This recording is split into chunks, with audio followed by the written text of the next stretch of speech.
Saya sedang mengemudi melewati rumah menantu saya dan memutuskan untuk memeriksanya. Tetapi ketika melihat mobil istri saya di gerbang, sebuah Lexus perak mengilap yang seharusnya berada di garasi kami, hati saya mencelos dengan firasat buruk. Ada yang salah, pikir saya, dan saya mendekati jendela dengan hati-hati, berusaha tak ketahuan. Apa yang saya dengar di dalam menghancurkan dan mengubah dunia saya selamanya. Sebelum melanjutkan, silakan berlangganan saluran ini dan beritahu kami dari mana Anda mendengarkan di kolom komentar. Saat orang tua bodoh itu akhirnya menandatangani dokumen, kita akan dapatkan semua yang kita rencanakan.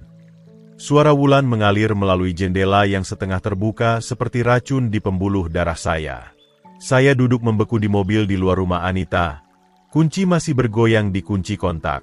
5 menit lalu, saya menelepon putri saya untuk mengajaknya makan malam sebagai kejutan. Maaf, Ayah. Aku tidak di rumah. Tapi Dedi ada di sana mengerjakan berkas kasus. Katanya ceria. Namun, di sini ada Lexus perak Wulan yang diparkir mencolok di jalan masuk. Saya matikan mesin dan mendekati jendela dengan kaki gemetar. Melalui celah gorden, saya bisa melihat mereka dengan jelas. Istri saya selama 25 tahun bersantai di sofa putri saya seolah dia pemiliknya, dan Dedi bersandar di rak buku dengan ekspresi angkuh yang semakin saya benci. Waktunya sempurna, kata Dedi. Suara pengacaranya penuh kepuasan. Ajukan di bulan Juni, klaim perbedaan yang tak terselesaikan. Dengan undang-undang baru di Jakarta, Wulan berhak atas setengah dari semua yang diperoleh selama pernikahan, ditambah tunjangan seumur hidup. Wulan tertawa, suara gemerincing yang dulu saya anggap menawan. Bisnis konstruksi saja bernilai 12 miliar rupiah. Tambah properti sewa, rumah liburan, investasi, kita bicara hampir 20 miliar rupiah total. Tangan saya gemetar saat meraba ponsel, menekan rekam tepat saat Dedi melanjutkan. Bagian terbaiknya adalah sifatnya yang percaya. Budi sama sekali tak tahu kita sudah mendokumentasikan asetnya selama berbulan-bulan. Laporan bank, akta properti, valuasi bisnis, semuanya sudah disalin. Dia menunjuk map coklat di meja kopi. Dia praktis menyerahkan kunci kerajaannya. 2 tahun berpura-pura jadi istri setia, kata Wulan, memeriksa kuku manikurnya, berlaga peduli pada cerita konstruksinya yang membosankan, mengangguk penuh simpati saat dia khawatir tentang gaji karyawan. Ya Tuhan, pria itu benar-benar percaya aku mencintainya. Sebuah ranting patah di bawah kaki saya. Keduanya membeku di tengah percakapan. Kepala mereka menoleh ke arah jendela seperti rusa yang terkejut. Saya menempelkan diri ke dinding bata, jantungan, keringat mengalir meski udara April sejuk. Kamu dengar sesuatu? Suara Wulan membawa nada curiga. Mungkin kucing tetangga, jawab Dedi setelah jeda. Kamu paranoid. Bisa salahkan aku kalau Budi tahu sebelum kita siap. Dia tidak akan. Pria itu tak bisa melihat konspirasi meski ada neon di depannya. Tawa Dedi penuh penghinaan. Pada September, kamu akan bercerai, kaya, dan bebas melakukan apa saja dengan siapa saja. Saya memaksa diri tetap bersembunyi sampai percakapan mereka berlanjut. Ponsel saya merekam setiap kata beracun. Saat akhirnya kembali ke mobil 15 menit kemudian, dunia saya telah bergeser. 25 tahun pernikahan direduksi menjadi sesi strategi hukum antara istri dan menantu saya. Map di meja kopi itu menghantui saya. Berbulan-bulan perencanaan, dokumentasi, persiapan. Sementara saya bekerja 16 jam sehari untuk masa depan kami, mereka merencanakan kehancurannya. Saya duduk di kursi pengemudi, menatap tangan saya di setir, tangan yang membangun kerajaan konstruksi dari nol, yang menyediakan setiap kenyamanan yang dinikmati Wulan, yang mengantarnya di pelaminan saat ayahnya menolak hadir. Suara Wulan bergema di ingatan saya, pria itu benar-benar percaya aku mencintainya. Yang terburuk, hingga 30 menit lalu, saya benar-benar percaya. Pintu depan terbuka saat saya meraih kunci mobil. Wulan keluar lebih dulu, tas desainernya bergoyang santai, diikuti Dedi yang menyesuaikan dasinya dengan presisi terlatih. Keduanya tak menyangka menemukan saya di Honda saya, dan keterkejutan terlihat di wajah Wulan seperti tamparan. Budi. Suaranya naik 1 oktav. Kamu ngapain di sini? Saya memaksakan ekspresi normal meski jantungan. 25 tahun pernikahan mengajari saya membaca suasananya. Tapi ternyata dia berakting selama ini. Baru selesai inspeksi lokasi proyek terdekat, saya berbohong halus, keluar dari mobil. Pikirku mampir lihat Anita. Dedi melangkah mendekati Wulan, insting pengacaranya aktif. Mata abu-abunya mempelajari wajah saya dengan intensitas tak nyaman, mencari celah dalam cerita saya. Dia tidak di sini, kata Wulan cepat. Aku sedang membantu Dedi mengatur dokumen hukum untuk klien. Kebohongan mengalir mudah dari lidahnya. Berapa banyak kebohongan yang saya telan tanpa pertanyaan selama ini? Oh, saya jaga nada ringan, santai. Kukira kamu di kantor sampai jam 6 sore tadi. Bukankah kamu bilang soal proposal Hartono pagi ini? Kepanikan melintas di wajahnya. Aku pulang lebih awal. Sakit kepala. Kasihan. Semoga cepat sembuh. Saya menoleh ke Dedi dengan ramah pura-pura. Sedang mengerjakan kasus menarik. Pembagian aset, jawabnya tanpa berpikir, lalu tersadar. Untuk klien perceraian. Situasi keuangan rumit. Ironi itu lucu kalau bukan menghancurkan hidup saya. Mata Wulan melirik antara Dedi dan saya, penuh perhitungan. Sudah berapa lama kamu di sini, Budi? Baru sampai. Kenapa? Tak ada alasan, tapi senyumnya tampak dipaksakan. Kamu kelihatan tegang. Semua baik-baik saja. Wanita yang merencanakan kehancuran finansial, saya bertanya tentang kesejahteraan saya. Saya hampir tertawa. Hari panjang, kamu tahu bagaimana adanya. Saya menunjuk ke Dedi.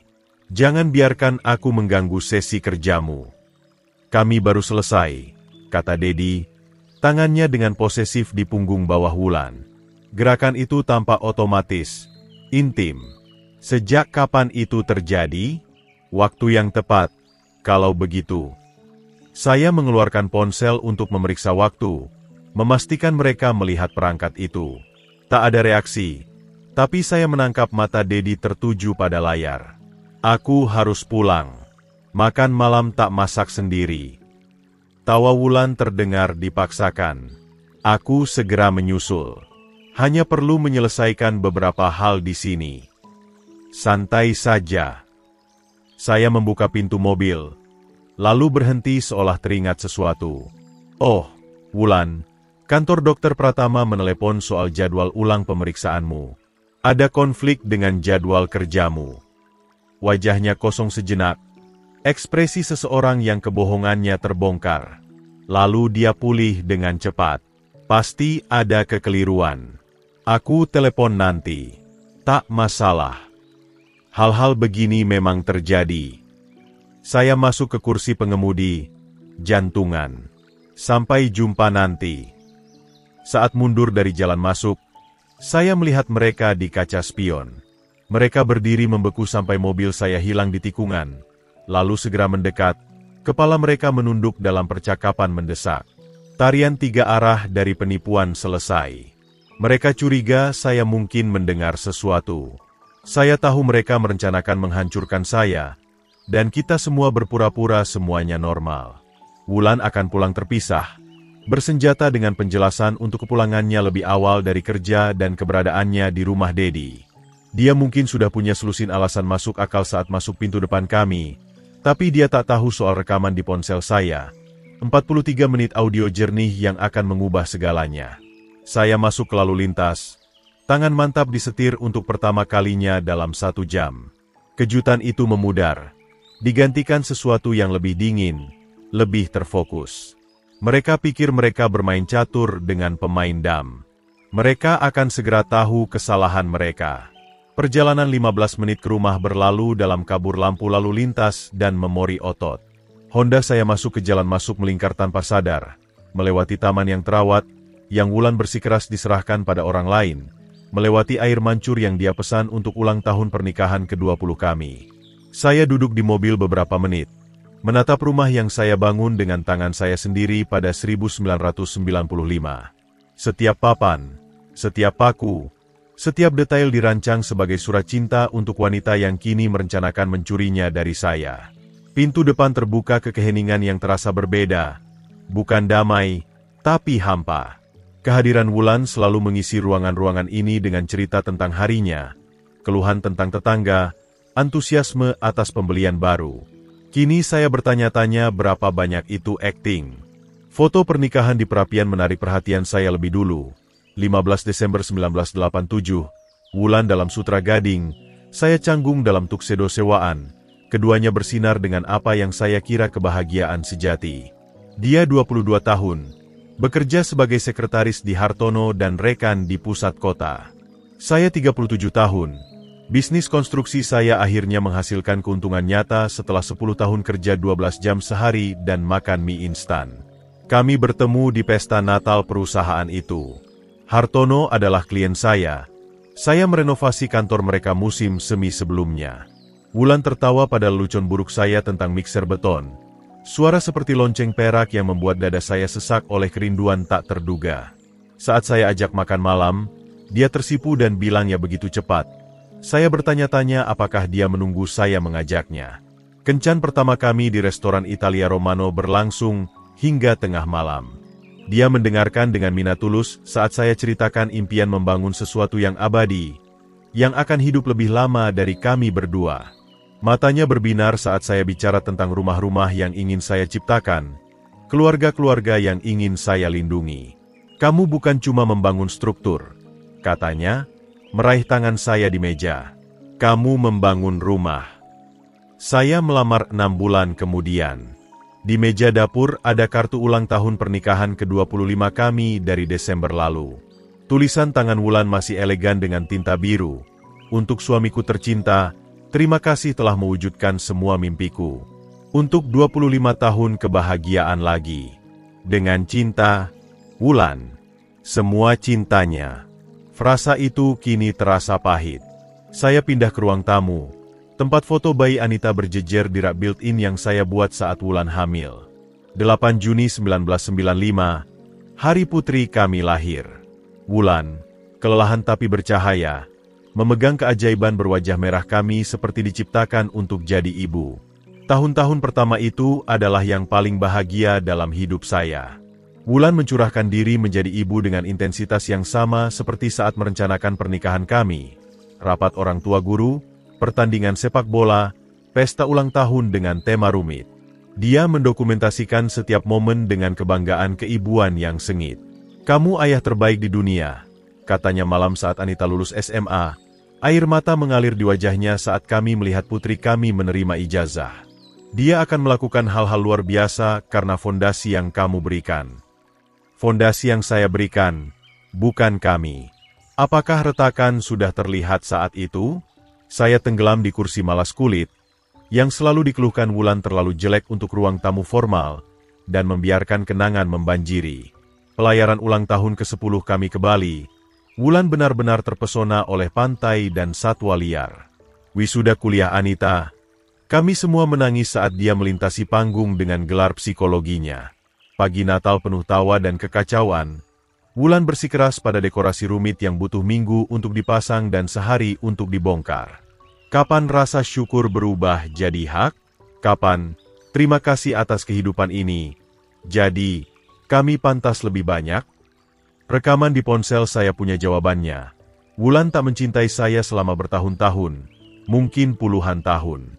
Setiap ciuman, setiap perayaan ulang tahun pernikahan, setiap "aku cinta kamu" yang dibisikkan dalam gelap adalah perhitungan. Manipulasi untuk membuat saya terus bekerja, menghasilkan, membangun kekayaan yang dia rencanakan untuk klaim. 25 tahun hidup saya direduksi jadi sesi strategi hukum. Saya duduk dalam kegelapan ruang tamu yang semakin pekat, dikelilingi bukti pernikahan yang saya kira bahagia, dan merasakan sesuatu yang dingin dan analitis menggantikan duka. Wulan pikir dia mainkan permainan panjang, memposisikan diri untuk keuntungan finansial maksimal sambil tetap bisa berdalih. Dia tak tahu suaminya punya pikiran strategis yang sama yang membangun kerajaan konstruksi dari nol. Permainan akan segera berubah. Keheningan ruang tamu membungkus saya saat saya memaksa diri berpikir seperti pebisnis yang selalu saya jalani. Kapan perilaku Wulan berubah dari kemitraan tulus jadi pemosisian perhitungan? Jawabannya datang dengan kejelasan tak nyaman. 2020. Saat Santoso Konstruksi mendapatkan kontrak pusat kota Hartono, 50 miliar rupiah selama 3 tahun, proyek terbesar dalam sejarah perusahaan. Saya pulang malam itu mengharapkan perayaan, mungkin sampanye, pasti dukungan antusias yang menopang saya di setiap tonggak sebelumnya. Sebaliknya, Wulan duduk di meja dapur dengan majalah properti dan kalkulator. Ini artinya kita akhirnya bisa beli rumah di Jalan Sudirman, katanya tanpa menoleh. Yang punya jalan masuk melingkar dan kolam renang. Keluarga Hartono minta 4,2 miliar rupiah. Bukan ucapan selamat atas pencapaian. Bukan kebanggaan atas kerja yang akan mempekerjakan 300 orang selama 3 tahun. Hanya fokus langsung pada apa yang bisa dibeli kesuksesan saya untuknya. Budi, proyeknya belum mulai. Ada kerja desain, izin, negosiasi subkontraktor, katakan saya. Tapi uangnya dijamin, kan? Dia akhirnya menatap saya. Mata hijaunya penuh perhitungan. Maksudku, begitu kontrak ditandatangani, kota harus bayar. Percakapan itu berlangsung 2 jam. Dia memetakan pengeluaran sampai detail terakhir. Rumah baru, keanggotaan klub, mobil mewah, liburan ke Eropa. Bukan pengeluaran kami, tapi dia. Kata gantinya jelas, meski saya terlalu fokus pada logistik proyek untuk menyadari. Pada 2021, tuntutan meningkat. Keanggotaan klub jadi tak bisa ditawar saat keluarga Pratama bergabung dengan Bukit Golf. Kabin liburan kami di Bogor jadi memalukan dibandingkan villa keluarga Hartono di Bali. Wulan mulai menyinggung istri-istri lain yang suaminya benar-benar tahu cara memperlakukan wanita. Keintiman fisik menghilang perlahan. Begitu pelan saya kira itu karena usia dan stres. Kamar terpisah jadi perlu karena saya mendengkur. Meski Wulan tak pernah mengeluh soal dengkuran selama 23 tahun pernikahan. Percakapan makan malam berubah dari diskusi tentang hari kami jadi laporan detail Wulan tentang apa yang dimiliki, dicapai, atau ditampilkan keluarga lain. Suami Susan Hartono membelikannya Mercedes untuk ulang tahun pernikahan mereka. Katanya bulan lalu, memotong salmon dengan presisi bedah. Karena dia menghargai semua yang dikorbankan Susan untuk pernikahan mereka. Dikorbankan, seolah mendukung karir saya sambil hidup dalam kemewahan membutuhkan pengorbanan besar. Persahabatan dengan Dedi menguat setelah pernikahan Anita pada September 2023. Tiba-tiba, Wulan terpesona oleh proses hukum, bertanya soal pembagian properti dan hak pasangan untuk seorang teman yang mungkin butuh saran. Dia mulai menerima telepon yang membuatnya pindah ke ruangan lain. Mengklaim itu diskusi klub buku atau rapat komite sukarelawan. Berapa banyak panggilan itu adalah sesi konspirasi? Saya putar ulang segmen rekaman hari ini. Suara Dedi, kita sudah mendokumentasikan asetnya selama berbulan-bulan. Tawa Wulan, 25 tahun berpura-pura jadi istri setia. Dokumentasi itu masuk akal sekarang. Ketertarikan tiba-tiba Wulan pada laporan keuangan saya, pertanyaannya tentang valuasi bisnis, desakannya pada rekening bersama sambil mempertahankan kartu kredit pribadinya. Dia melakukan pengintaian sementara saya membangun kerajaan yang dia rencanakan untuk curi. Tapi Wulan membuat kesalahan strategis besar. Dia meremehkan pria yang membangun Santoso Konstruksi dari 1 truk dan alat pinjaman. Pikiran analitis yang sama yang menavigasi 35 tahun proyek konstruksi, negosiasi tenaga kerja, dan kontrak kota kini fokus pada pemecahan masalah jenis lain. Mereka pikir mereka bermain catur dengan seseorang yang tak tahu aturannya. Wulan sudah berbulan-bulan memposisikan bidaknya sambil mengira saya tak pernah melihat papan catur. Dia akan segera tahu bahwa suaminya paham strategi lebih baik dari yang dia bayangkan. Saya berdiri dari kursi malas dan berjalan ke kantor rumah. Tempat berkas-berkas 35 tahun catatan bisnis berjejer di rak built-in. Pengembalian pajak, kontrak, perjanjian kemitraan, akta properti, semua yang Wulan pikir dia dokumentasikan secara rahasia. Tapi saya tahu sesuatu yang dia tidak tahu. Aset sebenarnya tak ada di berkas itu. Saya meraih ponsel dan menggulir kontak hingga menemukan nomor yang dibutuhkan. Made Wijaya, akuntan saya, teman saya, dan satu-satunya yang tahu tentang pengaturan luar negeri yang saya buat bertahun-tahun lalu untuk optimalisasi pajak. Saatnya membuat panggilan yang akan mengubah segalanya. 3 hari penelitian metodis mengubah kantor rumah saya jadi ruang perang. 2 laptop berdengung pelan di meja mahoni yang saya buat 15 tahun lalu. Layarnya menampilkan laporan bank, basis data hukum, dan catatan properti. Kertas kuning penuh kolom berlabel aset, kelemahan, garis waktu, dan titik tekan. Saya bercukur rapi pagi itu, mengenakan setelan biru terbaik, dan memakai kacamata baca yang selalu dikatakan Wulan membuat saya terlihat terhormat. Aneh bagaimana duka bisa mengkristal jadi strategi saat Anda punya 35 tahun pengalaman bisnis. Made Wijaya lebih membantu dari yang saya harapkan. 3 rekening luar negeri yang saya buat bertahun-tahun lalu untuk optimalisasi pajak, sepenuhnya legal, terdokumentasi penuh, tapi tak terlihat oleh siapapun tanpa keahlian akuntansi forensik. Misi pengintaian amatir Wulan melewatkan harta sebenarnya. Dia mengkatalogkan kerajaan yang terlihat sementara permata mahkota tersembunyi di depan mata. Tapi Wulan juga sibuk. Laporan kartu kreditnya menceritakan kisah menarik. 47 juta rupiah transfer tanpa izin selama 8 bulan, disalurkan ke rekening tabungan bersama yang tak pernah saya buka. Nama penerima membuat rahang saya menegang. Dedi Santoso. Mereka sudah memposisikan diri sebagai mitra finansial jauh sebelum konspirasi perceraian dimulai.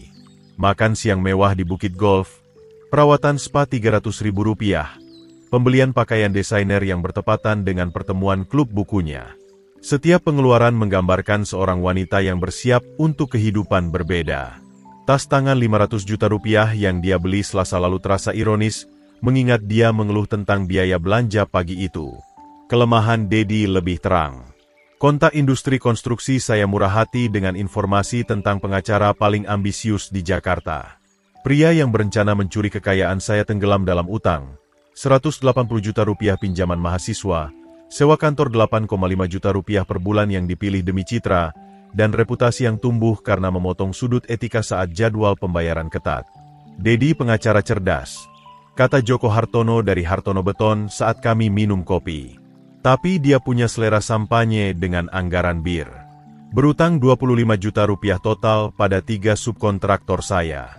Selalu janji bayar minggu depan, lalu hilang saat tagihan datang. Situs Asosiasi Pengacara Jakarta mengungkap 2 keluhan etika yang ditolak dalam setahun terakhir. Keduanya soal pengelolaan dana klien yang buruk, ditolak tapi terdokumentasi. Dalam lingkaran hukum, keluhan yang tak berhasil pun meninggalkan noda pada reputasi profesional. Saya bersandar di kursi kulit, meneliti intelijen yang terkumpul selama 72 jam investigasi sabun. Wulan dan Dedi meremehkan lawan mereka secara fatal. Mereka melihat suami yang percaya, bekerja panjang dan jarang mempertanyakan pengeluaran rumah tangga.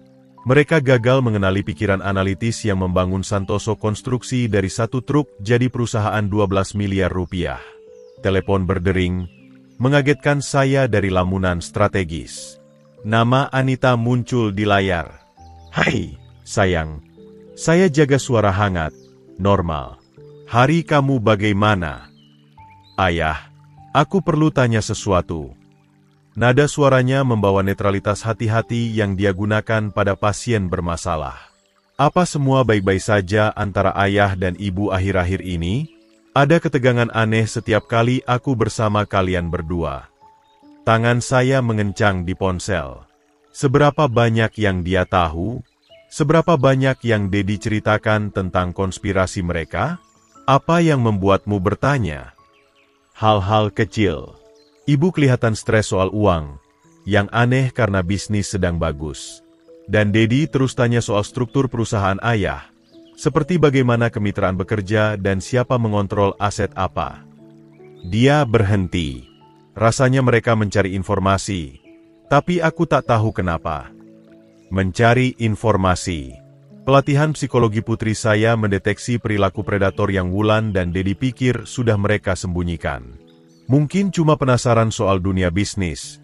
Kata saya hati-hati. Ibumu selalu tertarik pada keamanan finansial. Mungkin. Tapi Anita tak terdengar yakin. Ayah, kalau ada yang salah, maksudku benar-benar salah, ayah akan bilang padaku, kan? Pertanyaan itu menggantung seperti senjata terisi. Bilang apa? Bahwa ibunya merencanakan menghancurkan saya secara finansial? Bahwa suaminya mengatur seluruh konspirasi? Bahwa keluarga yang dia percayai seumur hidup dibangun atas kebohongan? Tentu, sayang. Tapi semua baik-baik saja. Hanya tekanan bisnis biasa. Setelah menutup telepon, saya menatap catatan penelitian saya. Dedi telah memompa informasi dari putri saya tentang struktur bisnis saya. Skala operasi pengumpulan intelijen mereka lebih luas dari yang saya sadari. Saatnya memastikan mereka mendapat informasi yang saya inginkan. Saya masih memproses peringatan Anita tentang ekspedisi memancing Dedi saat saluran telepon aman saya berdering. Sari Chen, akuntan saya selama 12 tahun. Suaranya penuh efisiensi profesional. Budi, dokumen perlindungan aset sudah siap untuk ditandatangani. Saat kamu bilang ingin perbarui perencanaan warisan, saya ambil inisiatif meneliti struktur optimal. Jeda, ini lebih dari perencanaan warisan, bukan? Kamu jeli sekali. 28 tahun di akuntansi forensik mengajarkan membaca di antara baris. Haruskah saya tanya ancaman macam apa yang kita lindungi? Jenis domestik. Keheningan Sari berbicara banyak. Dia pernah menangani 3 perceraian untuk pengawas kru konstruksi saya. Dia tahu lanskapnya. Semua akan siap siang ini, katanya. Aset bisnis akan sepenuhnya terisolasi dari tindakan hukum pribadi. Siapapun yang berencana menyerang keuangan pribadimu tak akan melihat uang sebenarnya. Pukul 10 pagi, saya duduk di hadapan Tony Pratama, Presiden Bank Nasional pertama, dan mitra golf saya selama 15 tahun. Ruang konferensi mahoni berbau kopi dan kulit. Wilayah familiar tempat saya negosiasi puluhan pinjaman konstruksi. Tinjauan keamanan akun, kata saya, menggeser dokumen di meja yang dipoles. Saya perlu semua titik akses bersama diverifikasi dan dibekukan sementara menunggu konfirmasi identitas. Alis Tony sedikit terangkat. Ini menyeluruh. Budi. Setiap akun bersama, jalur kredit, dan sistem pembayaran otomatis. Setiap satu. Boleh saya tanya? Tidak boleh. Tapi saya tersenyum saat mengatakannya. Berapa lama untuk pengamanan aktif? Segera setelah tanda tanganmu, semua pemegang akun akan menerima pemberitahuan bahwa akses memerlukan verifikasi langsung dengan ID foto dan dokumen sekunder. Tony mempelajari wajah saya. Ini akan sangat merepotkan Wulan. Saya mengandalkannya. Pengamanan aktif pada pukul 11.47 pagi, tepat saat Wulan duduk untuk makan siang mingguan di Bukit Golf dengan 3 istri kontraktor lain. Ponsel saya bergetar dengan transaksi ditolak pertama pada pukul 12.03. Saya sedang meninjau tawaran kontraktor saat panggilan panik Wulan datang pada pukul 12.50. Budi, ada masalah dengan akun kita. Kartuku ditolak saat makan siang, dan saat aku telepon bank, mereka bilang ada pengamanan. Kamu tahu sesuatu soal ini? Nada polos sempurna. Tak ada menyebut akun bersama dengan nama Dedi. Tak ada pengakuan atas 47 juta rupiah yang hilang. Tak ada pengakuan dia memindahkan uang tanpa sepengetahuan saya. Pengamanan? Kedengarannya serius. Mereka bilang apa yang memicunya. Sesuatu soal verifikasi identitas dan akses akun. Ini memalukan. Budi. Aku duduk di sini dengan Linda, Susan, dan Janet. Dan aku bahkan tak bisa bayar makan siangku sendiri. Kesedihan di suaranya tulus, bukan karena konspirasinya terancam, tapi karena status sosialnya terganggu di depan umum. Setelah 25 tahun pernikahan, saya tahu prioritas Wulan. Aku akan telepon Tony Pratama segera. Saya yakinkan. Kita akan selesaikan ini. Tapi saya tidak menelepon Tony. Sebaliknya, saya mengemudi ke lokasi konstruksi tempat kru saya menuang fondasi untuk pusat medis baru. Suara mesin dan pekerja terasa membumi setelah 3 hari perang finansial. Ponsel saya bergetar dengan pesan teks sepanjang sore. Wulan pukul 13.47. Masih tak bisa akses akun apapun. Ini konyol. Wulan pukul 14.23. Sekretaris Tony bilang dia rapat seharian. Presiden bank macam apa yang terlalu sibuk untuk pelanggan terbaik? Wulan pukul 15.15. Bahkan jalur kredit darurat kita dibekukan. Bagaimana aku beli bahan makanan? Setiap pesan membawa kepuasan kelam. Selama 25 tahun, Wulan menganggap keamanan finansial sebagai hal biasa, sementara saya bekerja 60 jam seminggu untuk menyediakannya. Kini, dia merasakan bagaimana rasanya keamanan itu lenyap tanpa peringatan. Reaksi Dedi lebih menarik. Pukul 16.30, penyelidik pribadi saya, Miko Raharjo, menelepon dengan pembaruan. Dedi mencoba akses akun bersama dengan istrimu 3 kali sore ini. Saat gagal, dia coba tarik dana dari apa yang tampaknya dana pendidikan putrimu yang dia kelola. Itu juga dibekukan. Sesuai instruksimu. Sikapnya. Panggilan telepon marah ke perwakilan bank. Ancaman tindakan hukum. Tuntutan bicara dengan manajemen.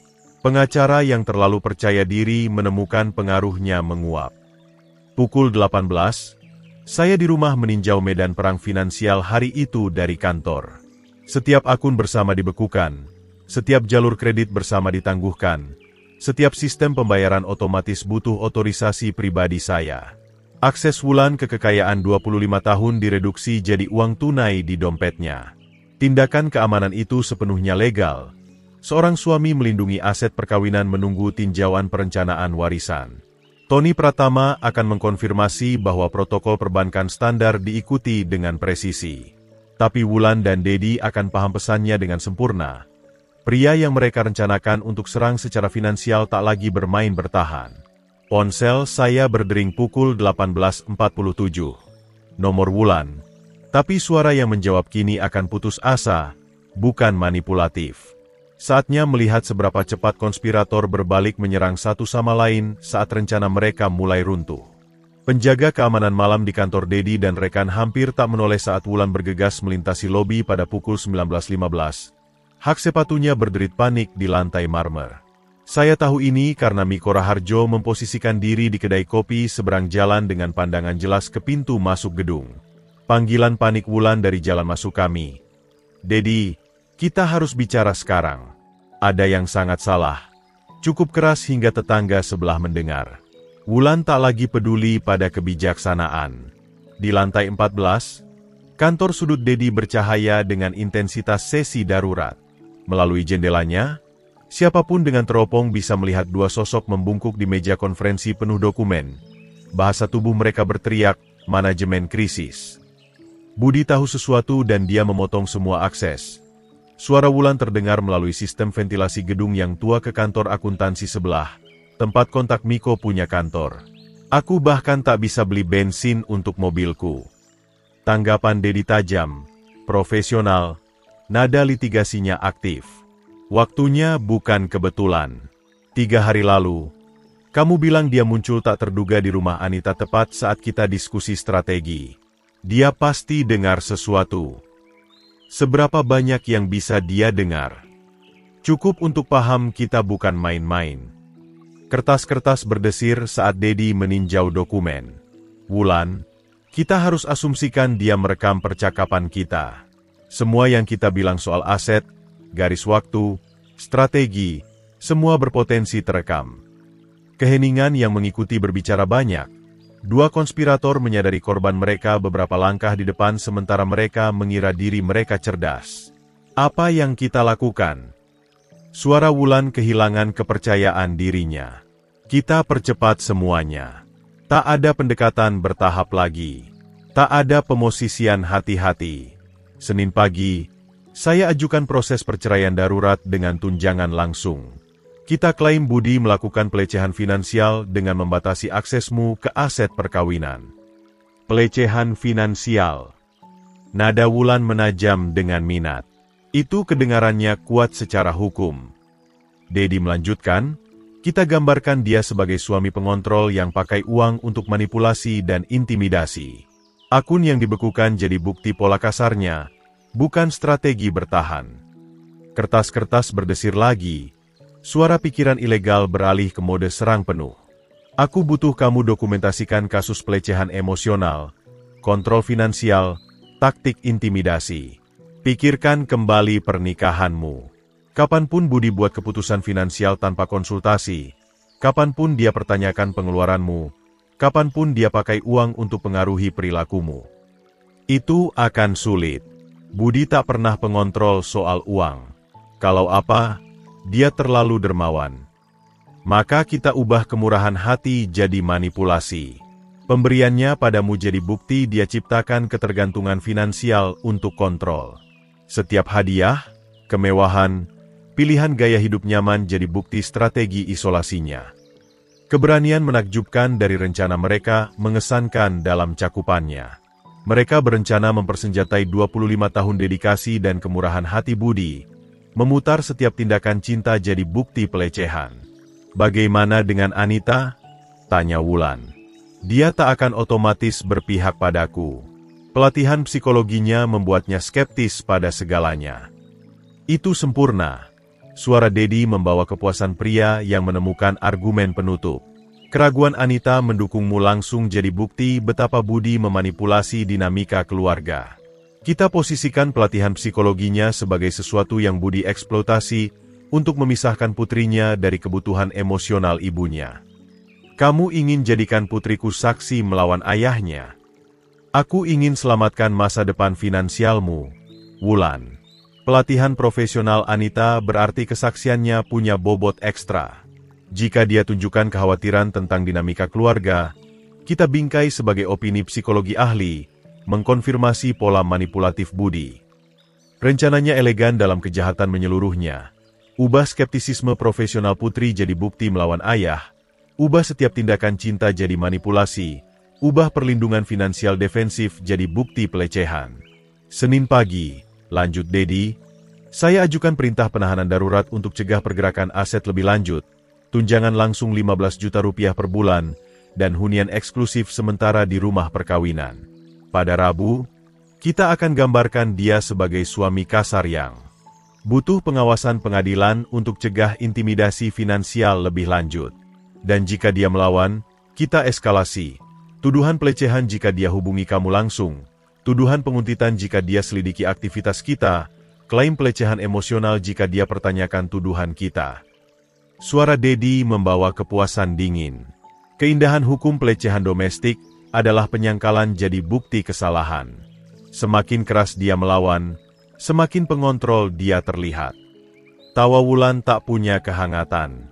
Kasihan Budi. Dia tak tahu apa yang dia lepaskan. 25 tahun jadi suami yang percaya. Saatnya ajarkan bahwa orang baik finish terakhir. Mereka habiskan 1 jam lagi mengoordinasikan cerita, menetapkan metode komunikasi aman, dan bersiap untuk apa yang Dedi sebut perang hukum total. Setiap percakapan, interaksi, transaksi finansial akan didokumentasikan sebagai bukti pola pelecehan sistematis Budi. Konspirasi berkembang dari perampasan aset sederhana jadi kampanye pembunuhan karakter untuk hancurkan bukan hanya keuangan Budi, tapi reputasi, hubungan dengan putrinya, dan posisinya di komunitas yang dia bantu bangun selama 3 dekade. Saat Wulan akhirnya meninggalkan gedung pada pukul 21.30, ponselnya sudah bergetar dengan teks strategis pertama Dedi. Ingat, kamu bukan istri marah lagi. Kamu korban ketakutan. Akhirnya temukan keberanian untuk lari dari pelaku. Perang resmi dimulai. Sabtu pagi menemukan Wulan dan Anita di Kopi Luna, kafe tempat mereka berbagi makan siang ibu anak bulanan selama 5 tahun. Wulan pilih meja sudut biasa, intim, pribadi, sempurna untuk percakapan rahasia. Tapi kali ini dia posisikan diri sebagai wanita yang mencari bantuan profesional putrinya, bukan dukungan keibuan. Anita, aku perlu bicara soal ayahmu. Suara Wulan membawa kerentanan terkalibrasi. Aku pikir ada yang salah dengannya secara mental. Anita letakkan cangkir kopinya dengan presisi disengaja, beralih ke mode terapis. Salah seperti apa, Ibu? perilaku pengontrol, pemikiran paranoid. Dia membatasi aksesku ke akun kita, mengklaim untuk alasan keamanan. Wulan biarkan suaranya memudar, membiarkan imajinasi putrinya mengisi kekosongan. Sudah berapa lama ini terjadi? Bulan-bulan, mungkin lebih. Aku kira itu stres kerja. Tapi kemarin, dia benar-benar memotong aksesku dari setiap akun bersama. Aku bahkan tak bisa beli makan siang. Anita condong ke depan. Pelatihan psikologinya aktif meski terlibat secara pribadi.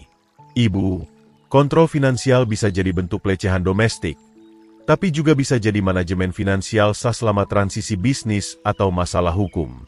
Apa penjelasan ayah? Pertanyaan itu terlalu langsung, terlalu netral secara profesional. Wulan mengharapkan dukungan emosional, bukan analisis klinis. Dia bilang itu keamanan akun rutin. Tapi Anita, aku sudah menikah dengannya 25 tahun. Ini bukan rutin. Ini hukuman untuk sesuatu. Hukuman untuk apa? Wulan ragu. Seberapa banyak yang bisa dia ungkap tanpa membongkar konspirasinya? Aku pikir dia curiga aku mempertanyakan pernikahan kami. Mungkin dia coba intimidasi aku untuk tetap tinggal. Ibu. Suara Anita membawa kesabaran seseorang yang menangani pasien manipulatif selama bertahun-tahun. Apa kamu bilang ayah melakukan pelecehan finansial untuk cegah perceraian? Atau kamu bilang kamu mempertimbangkan perceraian dan ayah melindungi aset? Perbedaan itu terlalu dekat dengan kebenaran. Wulan ganti taktik. Aku bilang ayahmu menunjukkan perubahan perilaku yang mengkhawatirkan. Dan sebagai psikolog, kukira kamu punya wawasan tentang apa yang terjadi. Sebagai psikolog, aku bilang perubahan perilaku besar biasanya punya pemicu yang jelas. Apa yang terjadi 3 hari lalu yang mungkin menyebabkan ayah tiba-tiba batasi akses akun? Pikiran Wulan berpacu. Anita terlalu terlatih untuk menerima manipulasi emosional tanpa bukti. Setiap pertanyaan mengungkap celah dalam narasi korban Wulan. Aku tak tahu apa pemicunya. Itu yang menakutkanku. Tapi Anita mempelajari wajah ibunya dengan detasemen klinis, membaca ekspresi mikro dan inkonsistensi verbal dengan keterampilan profesional. Ibu, apa kamu minta saran psikologi, atau minta aku pilih pihak dalam konflik pernikahan? Pertanyaan belak-belakan itu menghancurkan strategi manipulasi Wulan. Putrinya tak akan beri dukungan emosional yang akan validasi narasi korbannya. Aku minta kamu bantu aku pahami apa yang terjadi pada keluarga kita. Kalau begitu, saranku kamu bicara jujur dengan ayah soal kekhawatirannya daripada minta aku psikoanalisis dia berdasarkan interpretasimu atas perilakunya. Wulan meninggalkan kafe 20 menit kemudian, marah atas detasemen profesional putrinya dan khawatir akan implikasinya. Jika Anita menolak dukung klaim ibunya secara otomatis, narasi korban akan runtuh di bawah pengawasan profesional. Sementara itu, 40 meter jauhnya di markas Santoso Konstruksi, saya menerima intelijen yang akan mengubah seluruh medan perang. Panggilan Joko Hartono datang pukul 10.15, saat saya meninjau laporan lokasi kerja akhir pekan. Budi, pikir kamu perlu tahu. Dedi Santoso punya masalah dengan Asosiasi Pengacara Jakarta. Kabarnya mereka selidiki penanganannya atas pembayaran kontraktor pada kasus Hartono. Masalah seperti apa? 3 subkontraktor ajukan keluhan soal non-pembayaran bulan lalu. Dedi kumpulkan biaya dari klien, tapi tak pernah salurkan pembayaran ke perdagangan. Pelanggaran akun kepercayaan klasik jika mereka bisa buktikan. Saya letakkan kopi, pikiran langsung menghitung implikasi. Seberapa serius? Cukup serius hingga asosiasi jadwalkan sidang minggu depan. Dedi berusaha cari 23 juta rupiah untuk lunasi subkontraktor sebelum investigasi selesai. 23 juta rupiah, jumlah persis yang Dedi utang menurut penelitian saya. Joko, apakah subkontraktor itu bersedia diskusi pengalaman mereka dengan Dedi jika seseorang dari komunitas konstruksi hubungi? Pasti. Mereka marah. Dedi janji bayar selama 6 bulan, selalu punya alasan, selalu salahkan keterlambatan pada klien atau prosedur pengadilan. Mereka operator kecil yang tak mampu tanggung kerugian itu. Saya habiskan 3 jam berikutnya membuat panggilan strategis. Bima Martinez dari Martinez Listrik, menunggu 7,4 juta rupiah selama 8 bulan. Surya Chen dari Chen Plumbing, utang 9,2 juta rupiah sejak Oktober lalu. Randi Putra dari Putra Atap, masih menunggu 6,5 juta rupiah dari pekerjaan selesai November. Setiap percakapan mengikuti pola sama. Panggilan sopan dari Santoso Konstruksi memeriksa referensi sebelum mungkin pekerjakan Dedi untuk layanan hukum. Setiap kontraktor bersemangat berbagi peringatan soal praktik pembayaran Dedi, jalan pintas etika, dan ketidakandalan profesional. Pukul 14.30, saya hubungi hotline keluhan etika Asosiasi Pengacara Jakarta. Saya ingin ajukan keluhan formal soal pelanggaran pengacara. Dedi Santoso terlibat dalam pola pelanggaran akun kepercayaan klien dan membuat pernyataan menyesatkan pada profesional industri konstruksi. Formulir keluhan minta dokumentasi detail. Saya berikan nama kontraktor, jumlah utang, garis waktu pernyataan salah, dan bukti pola sistematis Dedi menyalahgunakan dana klien. 3 kontraktor tambahan setuju jadi saksi jika diperlukan. Pukul 16, kantor hukum Dedi menerima panggilan dari asosiasi soal prosedur investigasi dipercepat dan kehadiran sidang wajib. Reputasi profesionalnya, fondasi konspirasinya melawan saya, kini dalam tinjauan etika formal. Pukul 16.47, ponsel saya bergetar dengan teks dari Miko Raharjo. Dedi baru tinggalkan kantor bawa 3 kotak berkas, menuju mobilnya.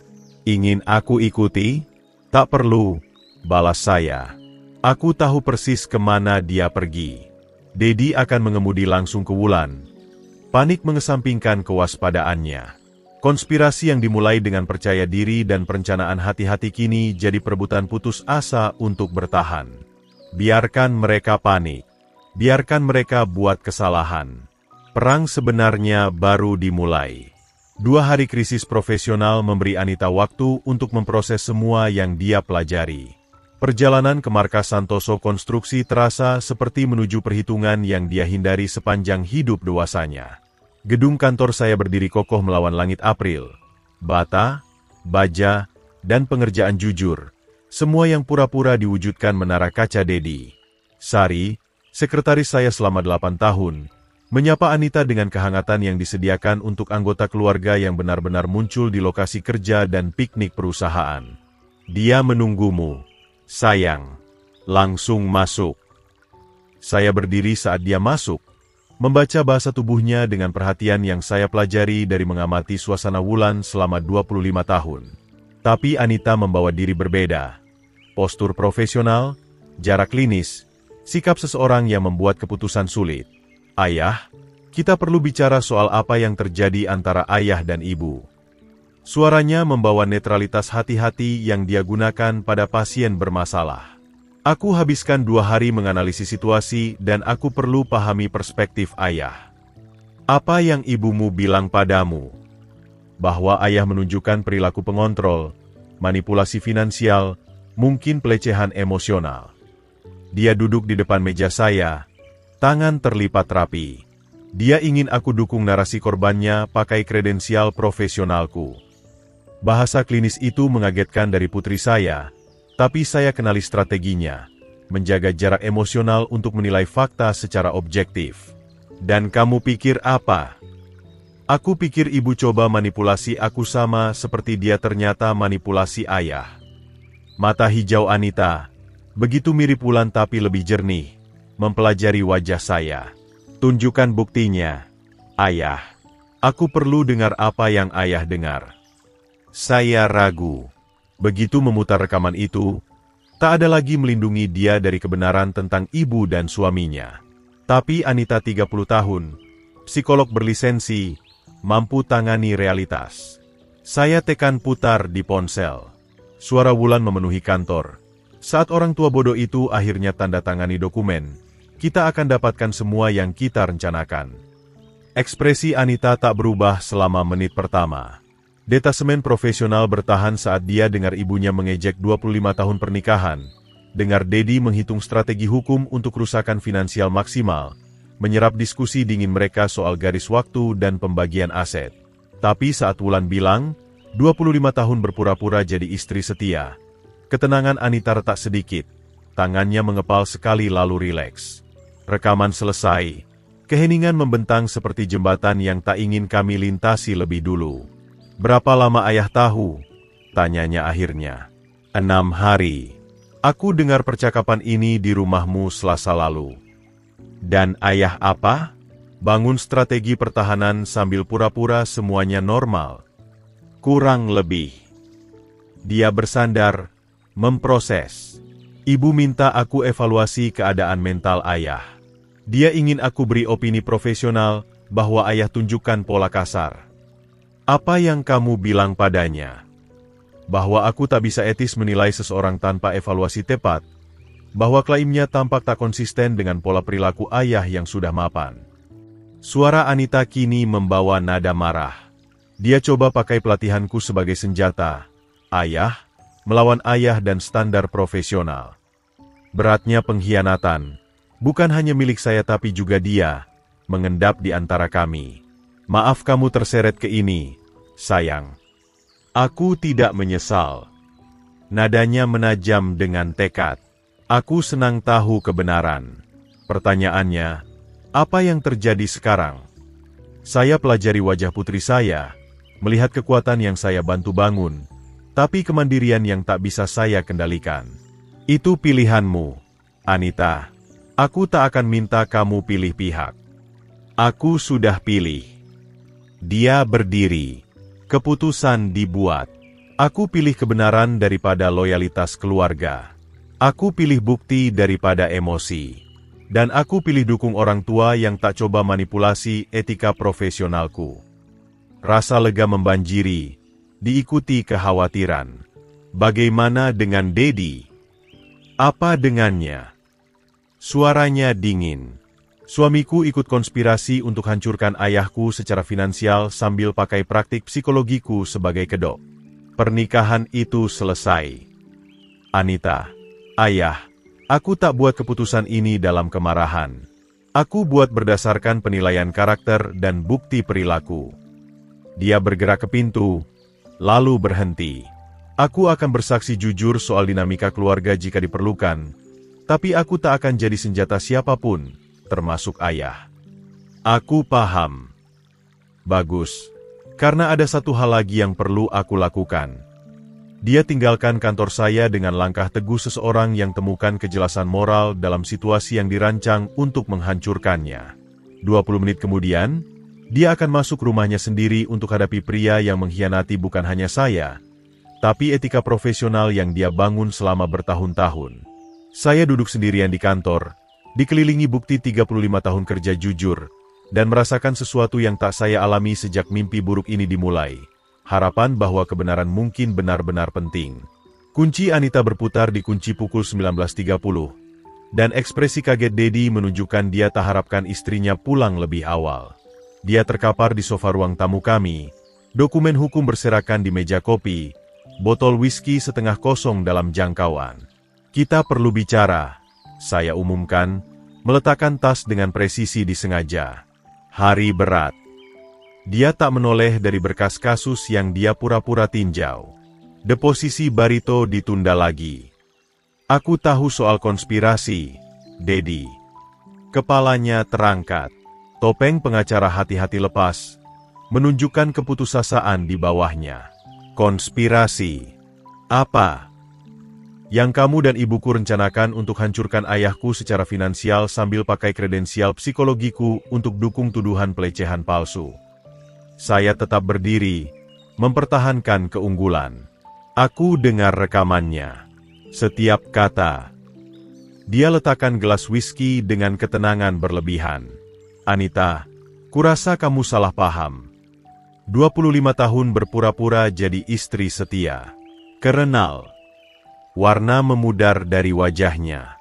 Dedi Santoso, yang bisa berdebat di pengadilan tinggi, tiba-tiba tampak seperti pria yang menyaksikan dunianya runtuh. Seberapa banyak yang kamu dengar? Semuanya. Strategi pembagian aset, garis waktu, perhitungan biayamu, ulasan penampilan ibu. Saya duduk di hadapannya, menjaga jarak profesional. Apa seluruh pernikahan kita bagian dari rencana ini? 3 hari kemudian, Wulan menemukan bahwa kehancuran sosial bergerak lebih cepat dari proses hukum. Ruang makan Bukit Golf berdengung dengan percakapan makan siang Sabtu. Tapi kelompok-kelompok wanita terdiam saat Wulan mendekati meja mereka. Linda Pratama, mitra bridge-nya selama 5 tahun, tiba-tiba sibuk dengan telur benedik saat Wulan menyapa. Susan Hartono mengklaim ada panggilan mendesak daripada lanjutkan percakapan. Saat Wulan sampai di meja biasanya, dia paham konspirasi itu jadi pengetahuan umum. Wulan, sayang. Suara Janet Soekarno membawa manis palsu. Kami kangen kamu di rapat komite perencanaan kemarin. Rapat apa? Aku tak diberitahu. Oh, apa kamu tak dapat pesan? Kami harus buat beberapa perubahan organisasi. Kamu paham, kan? Wulan mulai kenali polanya. Telepon tak dibalas, undangan dibatalkan, pintu sosial tertutup dengan efisiensi berbisik. Sementara itu, saya jalankan kampanye saya dengan sukses jauh lebih besar. 35 tahun berurusan jujur memberi saya kredibilitas yang tak bisa dihancurkan manuver hukum. Makan siang dengan Tony Pratama di bank terbukti produktif secara strategis. Saya bagikan kekhawatiran soal kesulitan keluarga dengan detail cukup untuk tetapkan fakta tanpa tampak pendendam. Wulan dan menantu kami ternyata kembangkan rencana mengkhawatirkan soal aset kami. Sebut saya sambil minum kopi. Aku harus terapkan langkah perlindungan. Tanggapan Tony seperti yang saya harapkan. Pemahaman profesional bercampur simpati pribadi untuk teman yang hadapi pengkhianatan keluarga. Rapat Dewan Kamar Dagang malam itu juga berharga. Saat Joko Hartono tanya soal absennya Wulan dari makan malam penggalangan dana baru-baru ini, saya jelaskan dengan kesedihan tulus soal kesulitan pernikahan yang terungkap. Kadang kamu temukan orang bukan seperti yang kamu pikir, kata saya, membiarkan kekecewaan terlihat. 25 tahun pernikahan, dan ternyata dia merencanakan. Aku bersyukur tahu saat ini. Pada Minggu malam, isolasi sosial Wulan selesai. Komite keanggotaan Bukit Golf jadwalkan tinjauan rutin statusnya. Dewan Amal terima pengunduran dirinya dari posisi yang tak pernah dia ajukan. Keruntuhan profesional Dedi berakselerasi bersama pengasingan sosial Wulan. 3 klien besar putuskan hubungan. Sebutkan kekhawatiran soal penilaian dan standar etika. Akun Hartono Industri, bernilai 200 juta rupiah per tahun, kirim surat resmi ungkapkan hilangnya kepercayaan pada kebijaksanaan profesional pengacara. Panggilan panik Wulan ke Dedi Minggu malam membawa keputusasaan yang bisa saya dengar melalui dinding tipis apartemen mereka. Semua orang tahu, Dedi. Semua orang. Aku tak bisa tunjukkan wajahku dimanapun di kota ini. Kita ajukan mosi darurat Senin pagi. Paksa Budi ke posisi bertahan. Sebelum apa? Sebelum kamu kehilangan lisensi pengacaramu? Sebelum aku pindah kembali ke rumah kakakku di Bandung. Sesi saling menyalahkan mereka berlangsung hingga tengah malam. 2 konspirator menemukan bahwa rasa bersalah bersama bukan solusi bersama. Besok akan bawa taruhan putus asa terakhir mereka. Saya siap. Senin pagi menemukan Wulan di kantor Linda Hartono di pusat kota. Pengacara perceraian yang reputasinya untuk taktik bumi hangus memberi ketenaran dan biaya tinggi. Ruang konferensi kaca menghadap pengadilan tempat Wulan berharap hancurkan saya. Tapi ekspresi pengacara menunjukkan optimisme terbatas. Bu Wulan, saya tinjau materi Anda. Suara Linda membawa skeptisisme profesional. Langkah perlindungan finansial suami Anda tampak sah secara hukum. Pemegang akun bersama punya hak batasi akses selama perselisihan perkawinan. Tapi ini pelecehan finansial. Keputusasaan Wulan bocor melalui persona korbannya. Dia kontrol setiap aspek aksesku ke uang yang kami hasilkan bersama. Uang yang dia hasilkan menurut catatan pajak selama 25 tahun. Linda konsultasi catatannya. Kontribusi pendapatan Anda tampak minim. Anda tak bekerja di luar rumah sejak 1989. Wajah Wulan memerah. Jadi ibu rumah tangga tadinya wakili kemewahan dan keamanan, kini tampak seperti bukti ketergantungan. Bagaimana dengan pelecehan emosional, taktik intimidasi? Insiden spesifik apa yang bisa Anda dokumentasikan? Pertanyaan itu menggantung. Wulan habiskan malam tanpa tidur coba bangun pola pelecehan yang bisa dipercaya dari 25 tahun pertimbangan dan kemurahan hati budi. Dia pengontrol soal uang. Selalu begitu. Bisa beri contoh ancaman, intimidasi fisik, isolasi dari keluarga atau teman. Tidak, tapi, Wulan, kasus pelecehan domestik butuh bukti. Apa suami Anda pernah ancam secara fisik, cegah Anda tinggalkan rumah, pantau komunikasi Anda? Setiap pertanyaan menusuk lubang di narasi fabrikasi Wulan. Budi tak pernah meninggikan suara dalam kemarahan, tak pernah batasi aktivitasnya, tak pernah pertanyakan persahabatannya. 10 blok jauhnya, Dedi temukan bahwa investigasi asosiasi pengacara bergerak dengan efisiensi birokratis saat mereka inginkan jawaban. Panggilan Komite Etika Senin pagi bawa implikasi melampaui keterlambatan pembayaran kontraktor. Pak Dedi, kami terima keluhan tambahan soal penanganan akun kepercayaan klien Anda, khususnya tuduhan Anda gunakan dana klien untuk pengeluaran pribadi menunggu resolusi kasus. Tangan Dedi mengencang di telepon. Tuduhan itu tak berdasar. Saya selalu jaga akuntansi tepat. Kami punya dokumentasi dari Martinez Listrik tunjukkan faktur diajukan 8 bulan lalu dengan janji pembayaran menunggu persetujuan klien. Tapi klien Anda selesaikan 6 bulan lalu. Di mana dana itu sekarang? Jawabannya adalah rekening cek pribadinya. Tempat pembayaran kontraktor dialihkan untuk tutup sewa kantor dan pinjaman mahasiswa. Apa yang tadinya tampak seperti manajemen arus kas cerdas kini tampak seperti penggelapan. Mungkin ada keterlambatan administrasi. Pak Dedi, kami jadwalkan sidang formal untuk Kamis pagi. Anda perlu catatan keuangan lengkap semua akun klien sejak 18 bulan lalu. Pada Rabu malam, Wulan dan Dedi sampai pada keputusasaan yang mendorong keputusan berbahaya. Sesi strategi darurat di kantor Dedi yang hampir kosong terasa seperti jenderal merencanakan serangan terakhir tanpa amunisi. Kita harus ajukan klaim kekerasan domestik. Wulan umumkan dengan percaya diri palsu. Itu satu-satunya cara paksa dia ke posisi bertahan. Wulan, tuduhan kekerasan domestik palsu adalah tuduhan kejahatan jika ketahuan, apalagi dengan bukti yang mungkin dia punya. Bukti apa? Aku tak pernah bilang apa-apa di depan kamera atau saksi yang akan kontradiksi. Dia berhenti, teringat rekaman yang memulai kaskade ini. Rekaman itu buktikan kita rencanakan strategi finansial, bukan dokumentasi pelecehannya. Jadi, kita ubah bingkainya. Keahlian hukummu, kesaksian korbanku, buat narasi soal manipulasi emosional dan kontrol finansial jangka panjang. Dedi menatapnya di meja konferensi. 6 bulan lalu, Wulan adalah ibu rumah tangga bosan cari kegembiraan. Kini dia usulkan sumpah palsu di pengadilan federal. Jika ini gagal, kita berdua hadapi tuduhan kriminal.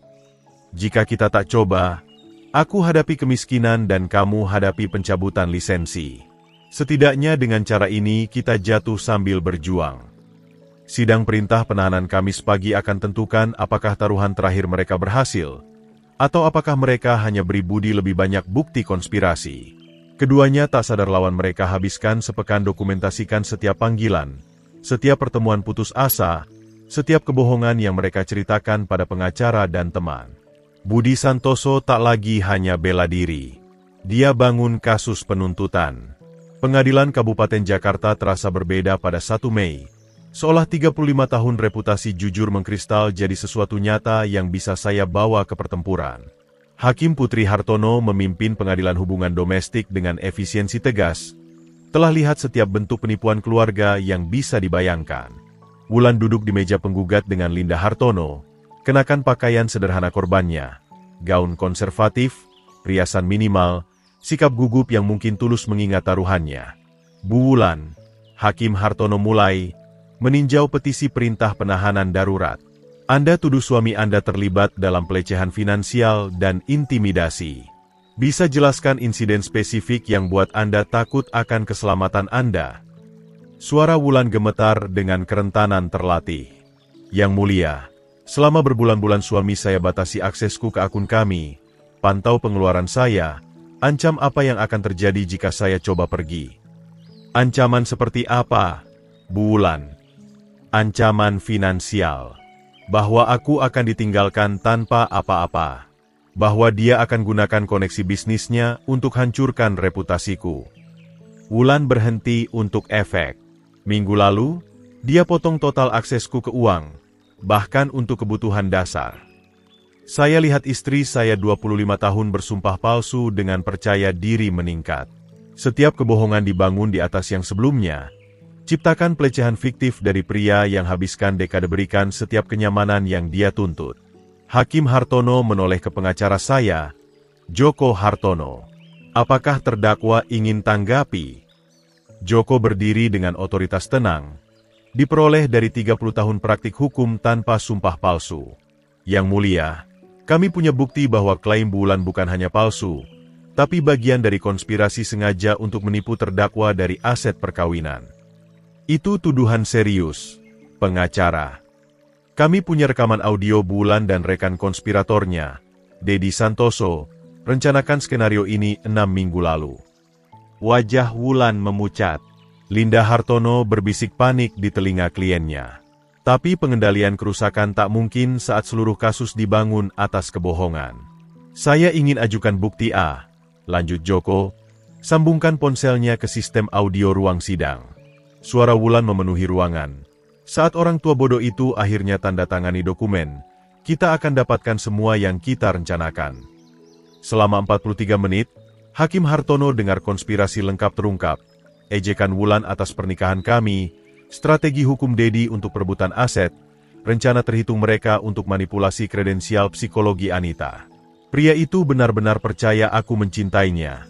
Suara rekaman Wulan nyatakan dengan kejam kasual. Saya lihat narasi korban fabrikasi istri saya runtuh secara real time. Kesaksiannya tentang takut akan keselamatannya jadi absurd saat dikontraskan dengan tawa rekamnya tentang memanipulasi orang tua bodoh. Hakim Hartono hentikan rekaman. Bu Wulan, ada tanggapan atas bukti ini? Mulut Wulan membuka dan menutup tanpa suara. Wajah Linda Hartono pucat saat sadar kliennya gunakan dia untuk ajukan dokumen pengadilan palsu. Yang mulia, kata Linda hati-hati. Saya minta izin tarik diri dari kasus ini. Saya tak diberitahu soal keadaan ini saat setuju mewakili. Mosi diterima. Hakim Hartono tatap Wulan dengan pandangan yang dia simpan untuk penyumpah palsu. Bu Wulan, saya tolak petisi perintah penahanan Anda dengan prajudis. Selain itu, saya rujuk masalah ini ke kantor jaksa wilayah untuk investigasi kemungkinan tuduhan sumpah palsu. Palu hakim jatuh dengan finalitas yang bergema di ruang sidang. 2 minggu kemudian, penyelesaian perceraian mencerminkan kesalahan perhitungan spektakuler Wulan. Penipuan terdokumentasinya hapuskan klaim atas tunjangan pasangan, dan perjanjian pranikah yang dia lupakan, ditandatangani dengan antusias pada 1987, batasi dia pada pembagian aset minimal. Penangguhan lisensi hukum Dedi jadi pencabutan permanen saat asosiasi pengacara temukan 127 juta rupiah dana klien yang hilang. Terakhir saya dengar, dia pindah ke Surabaya dan bekerja sebagai paralegal. Anita ajukan perceraian sehari setelah sidang, sebutkan perbedaan tak terselesaikan. Dia bangun praktik baru fokus pada terapi keluarga dengan keahlian khusus kenali pola manipulasi. 6 bulan kemudian, Wulan bekerja retail di mall yang dulu dia habiskan uang saya untuk barang mewah. Ironinya tak luput dari kami berdua. Saya bangun kembali reputasi Santoso Konstruksi lebih kuat dari sebelumnya. Dukungan komunitas selama kesulitan keluarga saya diterjemahkan ke kontrak baru dan hubungan bisnis lebih detail strategi hukum. Hukum perceraian di Indonesia.